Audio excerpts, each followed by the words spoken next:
Hi, I'm Ashton Keefe, and today I am shooting one of my all-time favorite holiday recipes, a standing rib roast. And we are gonna drink the excellent Wente Vineyards Southern Hills Cabernet Sauvignon.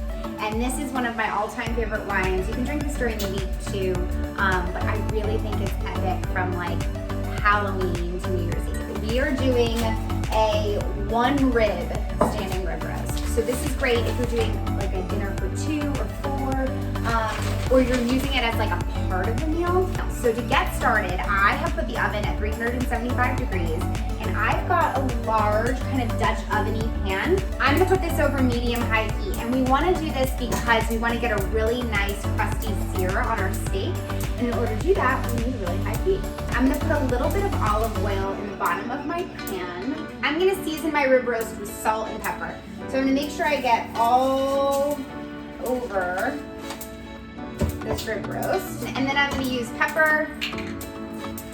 I'm gonna take this fat side and I'm gonna place it in my pan, fat side down. You start to hear the sizzle a little bit.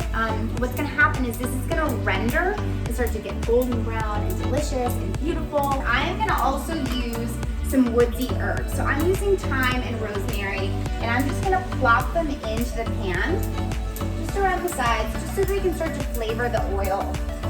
And then we've got garlic. I'm using garlic because I have it and it tastes delicious. And I'm going to take my cloves of garlic. I'm gonna use about 6, 7, 8. Doesn't really matter. And I'm just gonna give them a smash, just like this, and toss them in the pan. Woo, look at that. That brownness is exactly what we're looking for. We're gonna give it another minute. So I'm gonna flip this from the nice fatty cap side to one of the sides. Just gonna give it a nice sear on the other side. So let me show you the beautiful sear on this steak. What I did is I've got this nice golden brown sear. Let me get this for you to show. Just like this. And what I'm gonna do is I'm gonna flip it over, and I'm gonna add about 2 to 3 tablespoons of butter. And this is gonna add a nice complexity and richness. Again, this is the holidays, so you wanna add a little bit more. I'm just gonna put the butter right on top. And then I'm gonna add about a cup of my Wente Vineyards Southern Hills Cabernet Sauvignon. And this is gonna add a complexity and richness to the dish, and create this like beautiful, unctuous, like bubbly, amazing sauce at the bottom of our steak that's gonna act as like a steak sauce.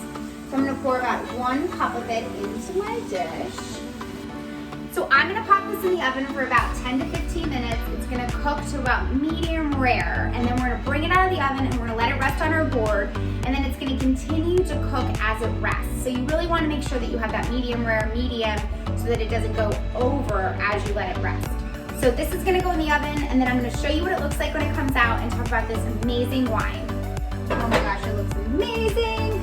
That wine and butter sauce is bubbling. And what I'm gonna do is I'm actually gonna remove, I mean, look how good this looks. It's amazing.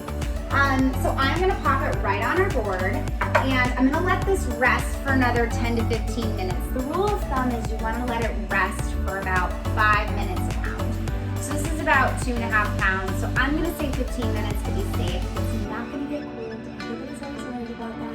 It's not gonna get cold, but I'm gonna serve this with the same wine that we used in our pan. So this is the Wente Vineyards Southern Hills Cabernet Sauvignon. Got a little messy because I was pouring it into the pan. But what I love about this wine is that it's not only a great value, but it's incredibly full-bodied and complex. So it's got the acidity that will keep your palate kind of awake during this like really fatty, intense dish that's like so delightful and comforting.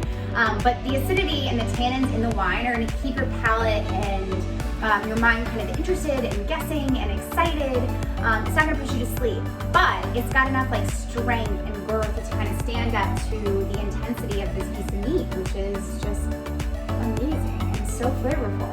So I love to pair this with it. I also love to do this like roast potatoes. I love to throw some greens in there. Kale is great, any kind of dark leafy green. But this also would go really well with like bolognese sauce or like a meatloaf So this is one of my favorite wines. This is one of my favorite dishes, and I really hope you enjoy it for the holidays with your family.